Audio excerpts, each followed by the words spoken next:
నమస్తే, welcome to Kiran TV life. నేను ప్రియా కౌశిక్. నాతో పాటు ఉన్నారు ఫాదర్ ఆఫ్ మనీ మంత్ర శ్రీ ఆచార్య అనంతకృష్ణ స్వామి గారు. నమస్తే సార్. నమస్కారం సార్, ఈ రోజు 8వ ఎపిసోడ్ లో మనీ మంత్ర ఎపిసోడ్ లో ఏం చెప్తున్నారు?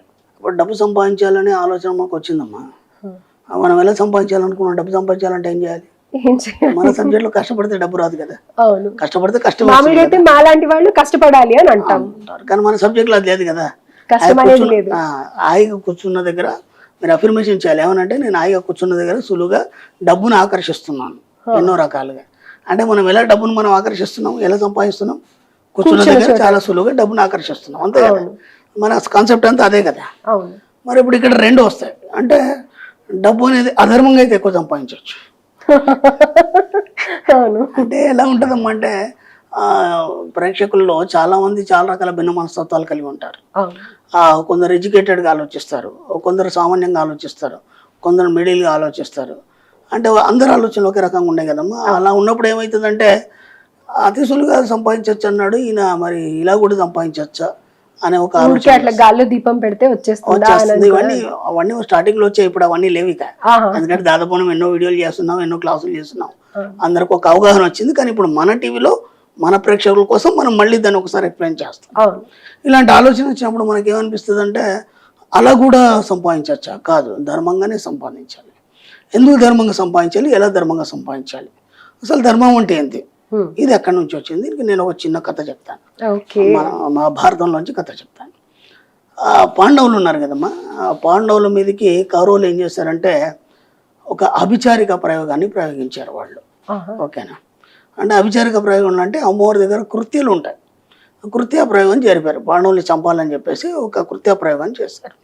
కనకస్వామి అనే మాంత్రికుడి ద్వారా ఆ యొక్క ప్రయోగాన్ని చేయించారు కౌరవులు. మహామాంత్రికుడు, అమ్మవారు ఉపాసకుడు, బ్రహ్మాండంగా కృత్య ప్రయోగం జరిగింది. ఆ తర్వాత ఈ విషయాన్ని కృష్ణుడు గమనించాడు. ఇక పాండవులు నిద్రపోతుంటే కృష్ణుడు ఏం చేశాడంటే ఒక రక్ష కవచాన్ని గీచాడు. ఓకేనా? ఈ కృత్య అక్కడికి వెళ్ళిన తర్వాత చూస్తారు కంటే వాళ్ళు హాయిగా నిద్రిస్తున్నారు.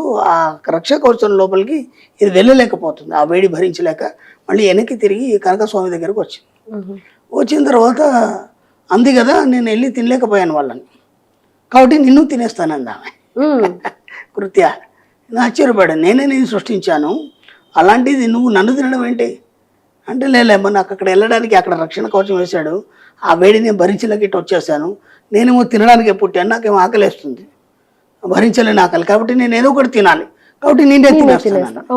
అప్పుడు ఈ కనకస్వామి ఉన్నాడు కదా, ఒక నిమిషం ఆగని చెప్పేసి అమ్మవారిని పిలిచాడు. అమ్మవారిని పిలిచి, అమ్మ నేను నీ ఉపాసకుడిని కదా, మరి కృత్యం సృష్టిస్తే ఇది నన్నే తినేస్తాను వచ్చింది, అసలు ఏంటి విషయం అంటే, అప్పుడు అమ్మగారు ఉంది కదా, ఏం లేదురా, మరి నువ్వు ఆయన అన్నాడు అనమాట, నేను నీ బిడ్డను కదా, నువ్వు కాపాడాలి కదా అంటే, అప్పుడు ఏమంది, నేను ధర్మం వైపే ఉంటాను. అర్థమైందా? నేను ధర్మం వైపే ఉంటాను. పాండవులు ధర్మం వైపు ఉన్నారు కాబట్టి అక్కడ కృష్ణుడు రక్ష కవచం వేశాడు. ఇప్పుడు అది వచ్చేసింది, అది ఆకలితోనుంది, నువ్వే ప్రేమించు కాబట్టి నేను తినేస్తాను, నువ్వు అధర్మం వైపు ఉన్నావు. అర్థమైందా? కాబట్టి ఈ ధర్మం అనేది ఎక్కడి నుంచి వచ్చిందంటే మనకు వేదం నుంచి వచ్చింది. అర్థమైందమ్మా? రామో ధర్మాన్ విగ్రహ అన్నాడు. రాముడు ఏం చెప్పాడు, ఎలా ఉన్నాడు, ఎలా నడుచుకున్నాడు, ఇదంతా ఎలా సాధ్యమైంది? రాముని మనం ఇంత గొప్ప మనం కొలుస్తాం ఈరోజు అంటే ఆయన మనుషుడే, ఎక్కడ దేవుడు అని చెప్పలేదు, ఆయన మామూలు మనిషి ఆయన. కానీ ఆయన దేవుళ్ళగా మనం కొలుస్తున్నాం మనం, ఎందుకంటే ఆయన ధర్మాన్ని సక్రమంగా పాటించాడు, ఎక్కడ ఏది ఎలా పాటించాలి కాబట్టి అలా పాటించాడు. కాబట్టి మన సబ్జెక్ట్ లో ధర్మబద్ధంగానే డబ్బు వస్తుంది. ఇప్పుడు అర్థమవుతుంది. అర్థమైందా? అధర్మంగా పోలీసు సంపాదించచ్చు కదా, ధర్మంగానే నువ్వు లక్షల కోట్లు సంపాదిస్తుంటే ఇంకా అధర్మంగా నువ్వు సంపాదించే ఆలోచన నీకు ఏం అవసరం ఉంది? ఎలా వస్తుంది? జస్ట్ ఇక్కడ మన సబ్జెక్ట్లో ఒక్కొక్క థియరీ ఉంటుంది, ఒక్కొక్క థియరీని పట్టుకొని మనం అంతర్లీనంగా ఎప్పుడైతే నీ సబ్ కాన్షియస్ మైండ్తో నువ్వు కనెక్ట్ అయి ఉంటావో ఆటోమేటిక్గా డబ్బే కాదమ్మా మన సబ్జెక్ట్లో, డబ్బుతో పాటు నువ్వు ఏది కోరుకుంటే అది వస్తుంది. ఇది అదేని కాదు, సంపద, ఐశ్వర్యం, ఈ మూడుతోనే మొత్తం జీవితం ముడిపడింది.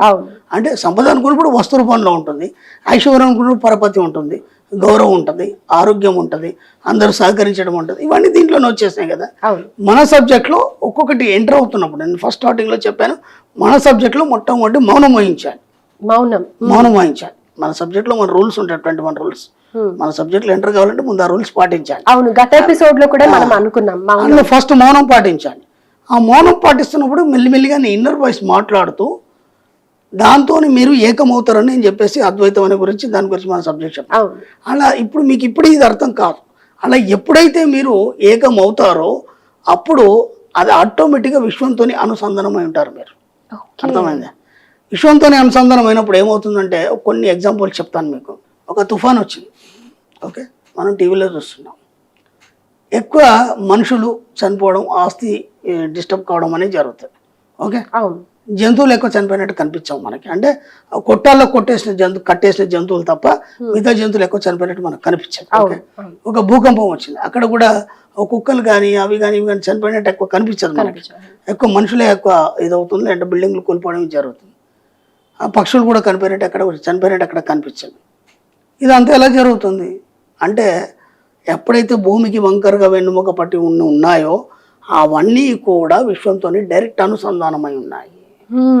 వెన్నుముకని ఇటారు ఉన్న కేవలం మనిషి మాత్రం డైరెక్ట్ అనుసంధానమై లేడు. కాబట్టి మన సబ్జెక్ట్లో ఏం చేస్తామంటే ఈ సబ్ కాన్షియస్ మైండ్ ద్వారా మనం ఆ విశ్వంతో ఆటోమేటిక్గా కనెక్ట్ అవుతాం. ఎలా కనెక్ట్ అవుతామంటే నువ్వు మౌనం వహిస్తే ఆటోమేటిక్ కనెక్ట్ అయిపోతావు. సింపుల్ థియరీ అది. మౌనం వహించడం వల్ల ఆటోమేటిక్గా విశ్వంతో కనెక్ట్ అవుతావు. ఇప్పుడు ఏమవుతుంది, విశ్వంలో ఉన్న అనేక సంపదలు నీకు అనుసంధానించబడతాయి. ఇప్పుడు మీకు ఇంకా డబ్బు గురించి ఆలోచించే అవసరం ఉంది, దేని గురించి ఆలోచించే అవసరం ఉంది. ఆటోమేటిక్గా లక్షల కోట్ల రూపాయలు కాకుండా మీరు ఏది కోరుకుంటే మీ దగ్గరికి రావడం అనేది జరుగుతుంది. ఇది సబ్జెక్ట్. ఎలా వస్తుంది కూర్చుని దగ్గర అంటే ఈ సబ్జెక్ట్ని మీరు అవగాహన చేసుకోవాలి, ఆకలింపు చేసుకోవాలి, లోతుకి వెళ్ళాలి. లోతుకి వెళ్ళినప్పుడు కదా ఒక్కొక్క విషయం మీకు అర్థమవుతుంది. నాకు జరిగిన అనుభవం మీకు జరగదు, మీకు జరిగిన అనుభవం నాకు జరగదు. ఇది మళ్ళీ బయటికి చెప్పడానికి కూడా లేదు, ఎందుకంటే నాకు ఇలా జరిగిందని మీరు చెప్పలేరు. అర్థమైందా? ఆ అనుభవాన్ని మీరే ఆనందించాలి. ఎంత మీరు ఆస్వాదిస్తుంటే ఆ అనుభవాలు ఎక్కువైపోతాయి. ఆటోమేటిక్గా మీరే ఒక యోగిగా ఋషిగా మారిపోతారు. మీరు కోరుకున్నవన్నీ మీ దగ్గరికి రావడం అనేది జరుగుతుంది. మీరు మౌనం వహించాలి అని అంటున్నారు కదా, అంతర్లీనంగా లోపల నడుస్తుంటుంది.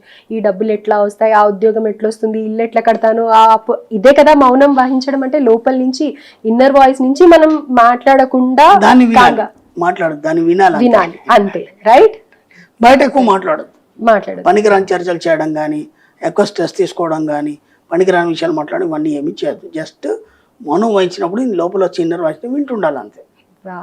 మీ క్లాసెస్ గురించి అని చెప్పి ఎంతో మంది ఎంతో ఆతృతగా వెయిట్ చేస్తున్నారు. అయితే ఒక్కసారి క్లాసెస్ విషయాలు ఎక్కడ జరుగుతున్నాయి, ఏ ప్లేస్ లో జరుగుతున్నాయి, డేట్స్ ఇవన్నీ మా వ్యూవర్స్ కోసం చెప్పగలుగుతారా? సరేమ్మా, ఖచ్చితంగా.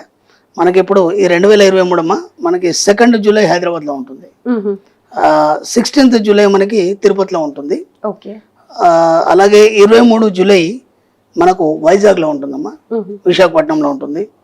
ఇక మనం స్పెషల్ క్లాస్ అని ఎప్పటి నుంచో చెప్తున్నాం, చాలామంది కూడా ఈగర్లీగా వెయిటింగ్ చేస్తున్నారు. చాలా రష్గా ఉంది. అది మాత్రం మనకి 6 ఆగస్టు మనకి స్పెషల్ క్లాస్ ఉంటుందమ్మా. అలాగే మనకి 13 ఆగస్టు బెంగళూరులో ఉంటుంది. 20 ఆగస్టు 20 ఆగస్టు కర్నూలులో ఉంటుంది. అలాగే 3 సెప్టెంబర్ మన రాజమండ్రిలో ఉంటుంది. ఈ విధంగా షెడ్యూల్ 1 by 1 మీరు వీలైనంత తొందరగా ఎన్రోల్ చేసుకునే ప్రయత్నం చేయండి. ఎందుకంటే చాలా రష్గా ఉంది. తొందరగా ఎన్రోల్ చేసుకుంటే ముందు సీట్లో కూర్చోవచ్చు, హాయిగా సబ్జెక్ట్ వినొచ్చు. అలాగే. Thank you so much. Thank you.